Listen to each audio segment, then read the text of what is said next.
Првата земјоделска задруга во Македонија од битолското село Кукуречани изгради најсовремен пластеник за производство на сопствен расад, со кој ќе заштедат значителни средства. Мониторингот на расадувањето ќе биде следено од советниците на Агенцијата за поттикнување развој на земјоделското производство. Дојдовме до идеја да се направи пластеникот преку програмата за рурален развој, каде што обезбедивме 10.000 евра, со што се изгради надворешно дело до оранжеријата, односно целата конструкција, метална, како и најлонот и мрежите.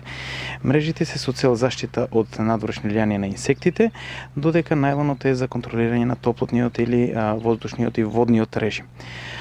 Со изградбата на пластеникот дојдовме до идеја за поставување на расадни растенија кои што ќе бидат користени од страна на земјоделските стопанства, но во исто време доколку има потреба на другите земјоделски стопанства од ова место, од село Кукуречани па и пошироко, да можат да се снабдат со такви растенија. Расадот последниве години е дефицитарен за речиси сите градинарски и индустријски култури, почнувајќи од тутунот па се до пиперките. Целта е во секое село да има барем по еден ваков пластеник, од каде што земјоделците ќе можат да добијат сертифициран расаден материјал. Начинот на производство во леј веќе полека се напушта, значи тоа е веќе стар систем на одгледување над расадопроизводство, меѓутоа како агенција и советници во агенцијата кои што ја познаваме проблематиката околу расадопроизводство и производство во областа на градинарството, за понатаму тука ќе препорачуваме значи одгледување над расадопроизводство кој што ќе биде во контејнери. Задругарите ќе ги применат советите и препораките од Агенцијата за поттикнување и развој на земјоделството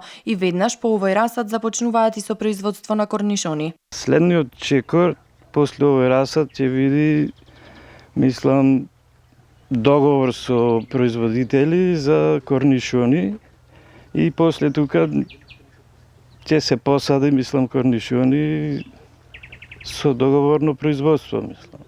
Покрај овие мерки дополнително за секое стебло од сертифициран расад, задругата ќе добива и по 5 денари на име субвенции.